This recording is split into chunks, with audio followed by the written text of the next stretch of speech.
Hello and welcome to Shaka Extra Time. I am Paul Ndiho. Joining me on set is Shaka Sali himself. Hello, Shaka. Hello, Paul. How are you? I am hugely terrific, especially when I'm looking at this most gorgeous shot. I don't know how you keep reinventing yourself in terms of style.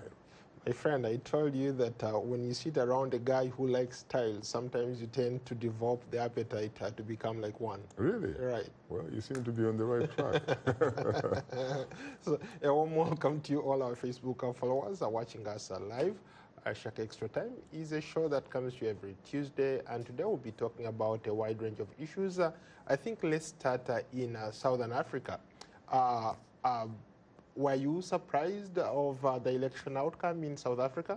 Yes, I was surprised, to be honest with you, because I actually thought that the ANC ruling party would probably go low in the 50s, especially because when you look at the fact that the economy is hugely stupid in South Africa.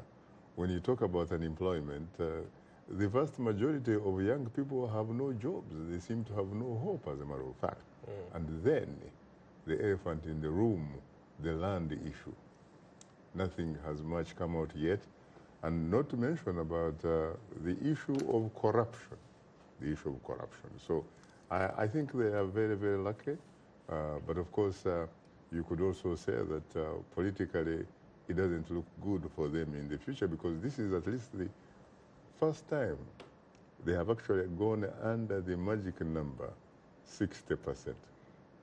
Doesn't bode well for them. And it looks like the guy that used to be the president of the African National Congress Youth League, Julius Malema, with his Economic Freedom Fighters Party, he seems to be doing reasonably well.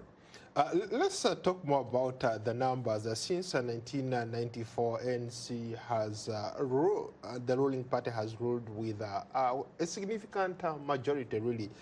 You're looking at, they've always had over 60% of the vote. For the first time in 25 years, they didn't garner that 60% of the vote. What could be the cause of that? When you look at DA, for example, people are expecting the DA, the Democratic Alliance, to at least to garner over 20% of the vote. But I think they just were about average. They managed to get 20. Then you look at the party you just referenced of Julius Malema, the Economic Freedom Fighters Party. They were able to get at least 10.8%. What could be the trend? Why are we seeing these kinds of results? It is the politics of bread and butter, the kitchen issues, as the Americans would say. Again, because remember, I talked about how, for example, the economy is stupid as we talk in South Africa. The rate of unemployment is very, very, very high. So really, the fact that also they have yet to figure out a solution that addresses the elephant in the room, the land reform, and all that kind of stuff. There's nothing very much that endears them to the vast majority of the South African voter. And especially when you look at the indigenous South Africans. You know, South Africa is largely urbanized. Correct. The reason it is largely urbanized is because more than 90% of the arable land is in the hands of the minority white community. And therefore, the indigenous, for example, South African blacks need jobs. Jobs, jobs, jobs. And jobs are not there. I mean, you bring up a very good point. A lot of people thought that the party led by Julius Malema, the Economic Freedom Fighters Party, was going to actually garner a lot of votes simply because they were championing the cause of land, unemployment. But the results are very far from the rhetoric that we saw on the campaign trail. But it really did very, very well. It could have done better. But it did very well. In fact, it is probably the only party that actually did very well when you think about it. Mind you, it also has some problems. There are some members of the EFF who disagree with Julius Malema. So the situation there is not perfect. There is also, of course, another situation in the Democratic, Alliance. They have some splits. There is essentially there is the white group of supporters, previously members of the Democratic Alliance, who split and actually came up with their own political party. There is also an individual who was also very, very closely associated with the leadership of the Democratic Alliance, who comes from KwaZulu-Natal areas and what have you. He also split. Now, when you think about Julius Malema, who actually, the last time I checked, I think has even doubled the number of members of parliament. Correct. He's done very, very well. He's probably the guy that actually won big. And the NC is not in any danger of losing power in the immediate foreseeable future, because it still has a voting majority in parliament, but certainly not as much as it used to enjoy, because there was a time when it was the party of the Madiba, the party of Nelson Mandela. It used to actually have a magic number that they would not need any other person really from another political party to have their bills transformed into laws. They could do anything they wanted. They in fact could even have, they had even the mandate, the numbers gave them the mandate, for example, to amend the constitution. They could have done anything they wanted, but it looks like they are beginning to know that they are basically, after all, politically human. Let's go to a comment. Let's start with Patricia Cabo. Why do we vote when we can help people in more direct ways? And I think she's referencing the election in South Africa. Well, Patricia, I honestly don't know why you would ask such a question, because let's face it, there is an understanding that if you live in a democracy like South Africa does, it means that the primary stakeholder is the individual South African voter, for example. It means that that particular individual owes allegiance to the state and therefore has constitutional rights.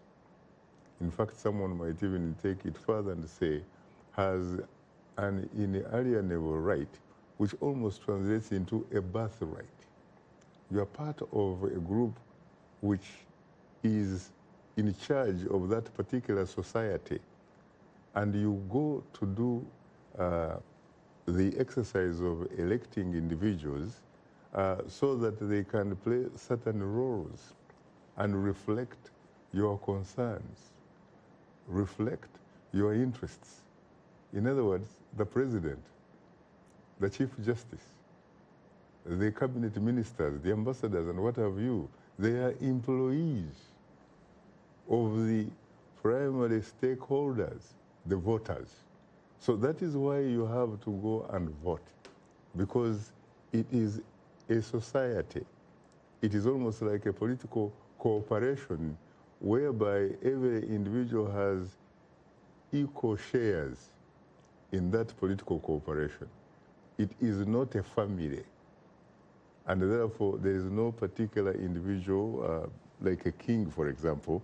A king presides over a kingdom or a monarchy that renders the people who live in that particular kingdom or monarchy, it renders them subjects, not citizens. And the difference is very simple, Paul, because when you are a subject, you do not actually have constitutional rights. You don't have rights, actually. Because why? Because you owe allegiance to an individual authority. And it is that particular individual authority that actually has almost every power you can think about. He could even decide to ration the oxygen that you breathe. And there isn't much really you can do. Yeah. And so he can only grant you privileges because you don't have rights. That's a very good way to look at it. Let's go to let's go to Amina, who talks about alliances don't work, especially if you are a new kid on the block. How do you respond to that? A lot of people are talking about forging alliances so that they can take out these old leaders who have been around for a long time. But can alliances work in the context of, let's say, the election we just had in South Africa? If Malema had allied with the DA, for example, could they have taken out the ANC? No, because when you look at the numbers of those two individual parties, for example, if you add the numbers, they still fall short. So there's no way they could possibly have done that. But do alliances work? In some situations they do. And it also depends, by the way, on what kind of issues you stand for. Because don't forget, Paul, that when it comes to politics, they are neither permanent adversaries or enemies, nor permanent allies or friends. They are merely permanent interests. And when these interests change, the alliances keep shifting. So yes, alliances can work, and in fact, when you look back in history, alliances have worked in so many different countries, or different countries at one time have actually been enemies. Look, for example, at the United States, along with the Western countries and what was then the Soviet Union.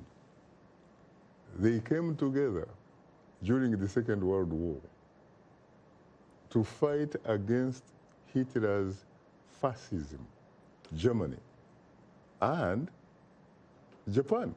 Right. But guess what?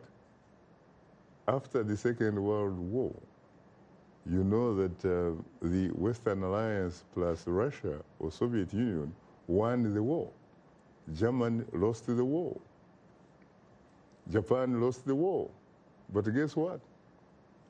Germany, which lost the war, and Japan, which also lost the war, is now allied to the West, including the United States of America, the United Kingdom, and their allies.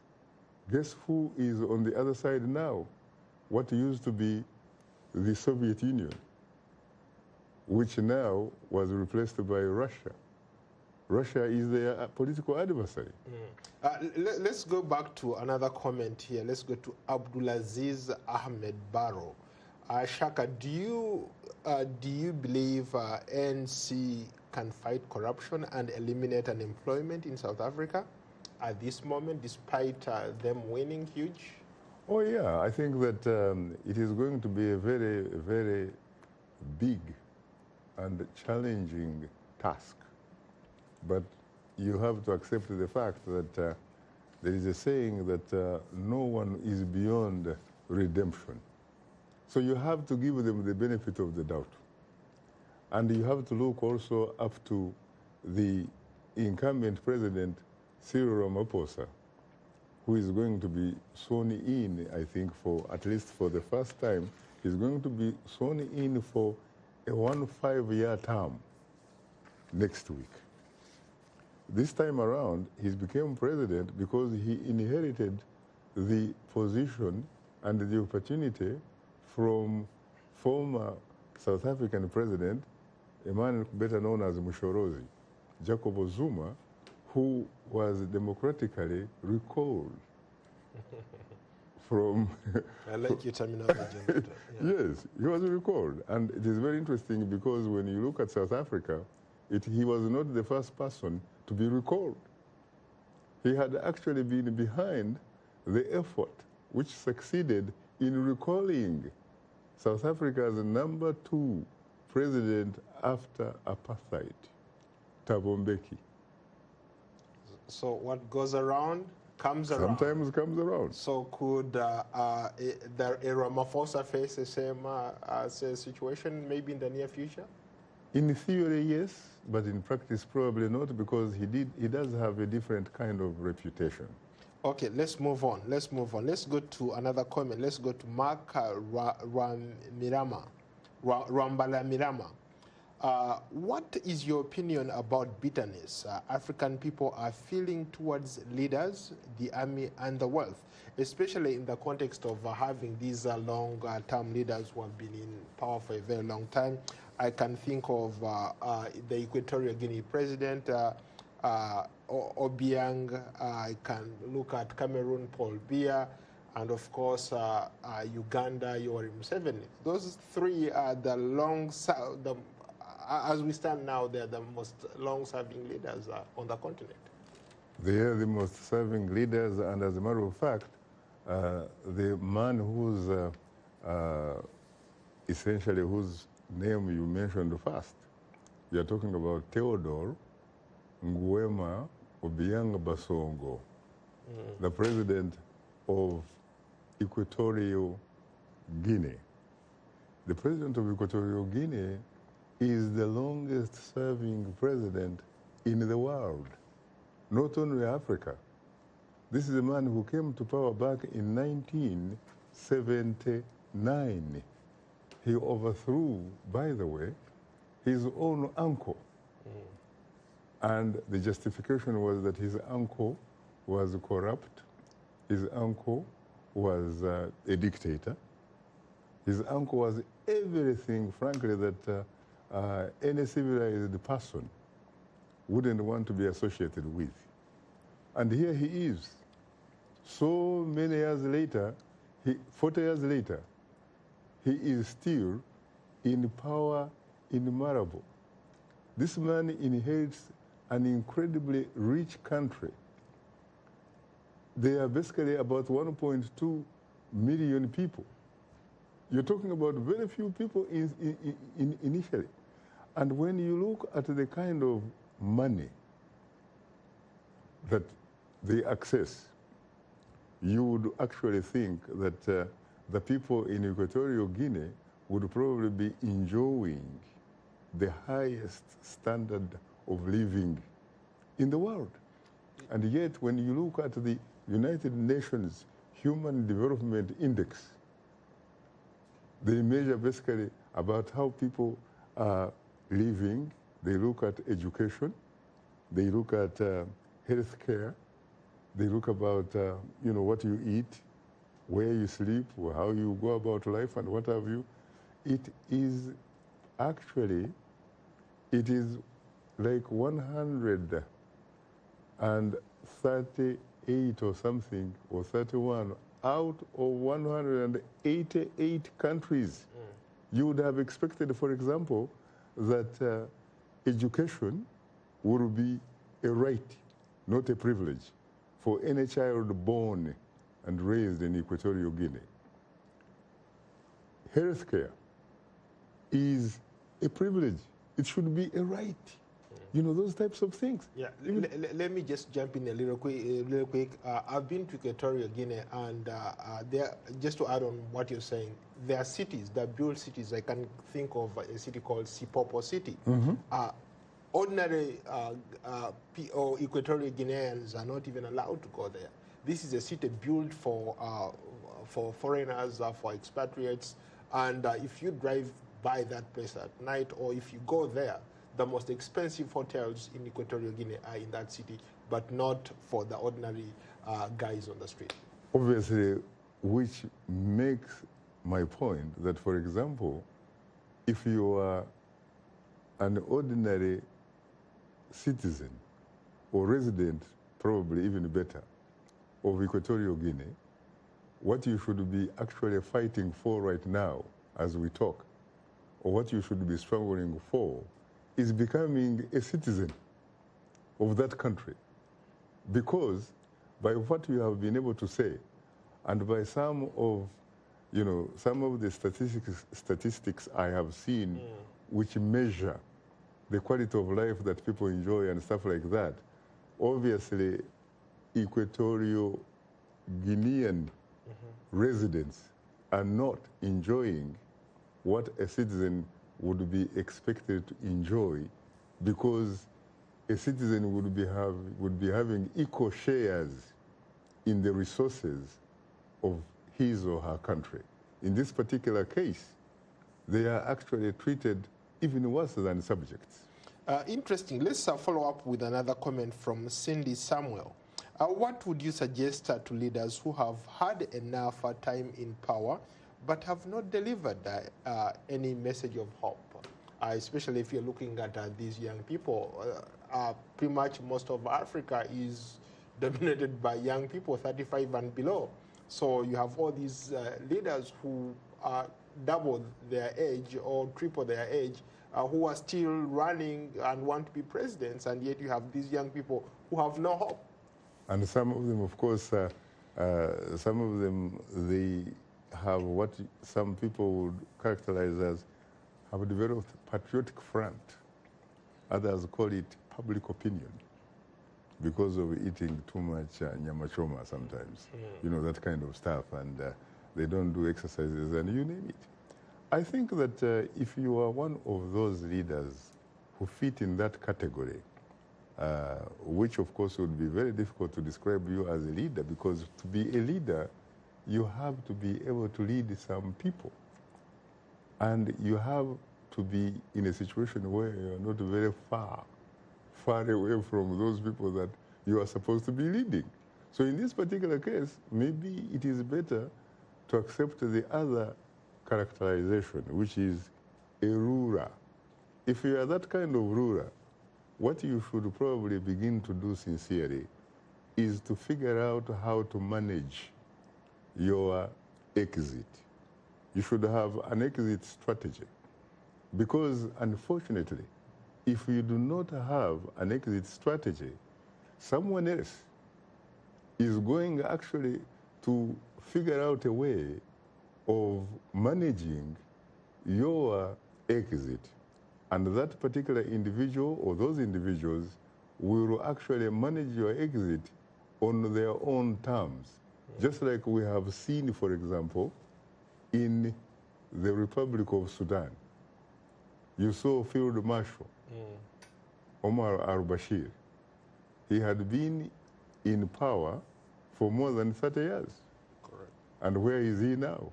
He's probably sitting in places that he never remotely even dreamt to be in.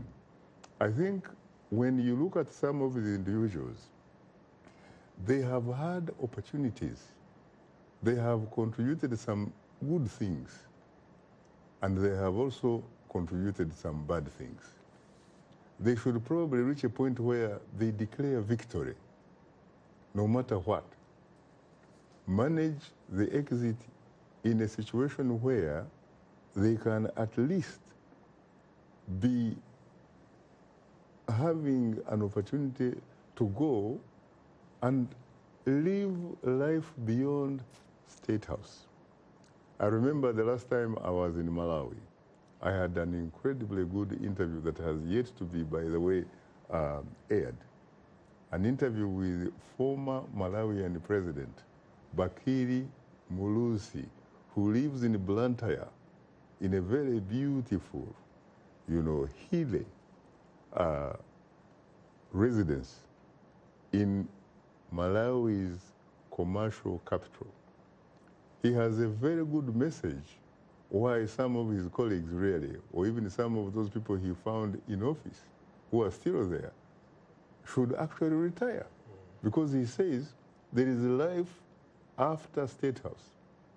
I have also been with another president of Zambia, Rupia Banda, a Democrat, a man who organized an election, lost that particular election, conceded a defeat with grace, and lives like an officer and a gentleman among his people, very overwhelmingly respected by his people. He said, Shaka, when I was president, there are some very good things that access and you enjoy as president, there are also a lot of other problems. My temperatures, my blood pressure used to be very high. I said, why? He said, because you have to make decisions that affect millions of people. Yeah. But since then, I do not have the issues of blood pressure. And he is a very free man who walks the streets of Lusaka, who does what he wants, and he mixes with people, and he is appreciated for having made some contribution to his country in the same way that the founding president of Zambia, you saw him, Dr. Kenneth Kaunda. Dr. David Kenneth Kaunda. You remember when he decided to play a piano for us at his house in the suburbs of Lusaka. He is now 75. No, 95. 95, rather. He's now 95. Thank you very much for catching the slip. And he's beloved by his people. Not only Zambians, by the way, Africans. Because you remember how I told him one of the reasons I liked him, alongside his brother, Julius Kambarage Nyerere, the founding president of Tanzania. There was Sajefo, Kwame Nkrumah, the kid from Crawford, the founding president of Ghana, Colonel Gamara Abdel Nasser of Egypt. It's because these people did not have boundaries or borders in their minds. For them, it was Africa. Their tribe was Africa, their nationality was African, everything was Africa. Shaka, what are you talking about tomorrow? Tomorrow we are going to look at the upcoming elections in Malawi, and I think we'll also have an opportunity to pay tribute, though briefly, to a great man who was remarkably generous and remarkably wealth, and also a man who pioneered the independent media in Tanzania, the late Reginald Abraham Mengi. He was popularly known and fondly known as the chairman. Very briefly, let's go to a quicker comment here, or let's go to Okeke. Should governments teach people what freedom means, or is it up to the people to call for their freedom? I think that it is mainly and primarily a responsibility of the government, because a government has a constitution. And that constitution provides, among other things, the freedoms that belong to the people. And so I would like to see governments, for example, making sure that teaching people about their rights is part of the educational curriculum. So as a child, you should be able to begin right from kindergarten through primary, middle school, or junior high school, wherever it is applicable, senior secondary school, tertiary institution, or college. You should be learning about your rights so that you grow up with those types of, that type of information. Because at the end of the day, when you talk about security, you talk about securing your nation. It is not only a responsibility of the military, it is a responsibility of every citizen. Shaka, unfortunately, we've run out of time. Thank you so much for being a great guest. I look forward to hosting you on another edition of Shaka Extra Time next week. Until then, so long from Washington. Thank you very much. And next time, I will revenge by coming with some very interesting shots, because I like yours.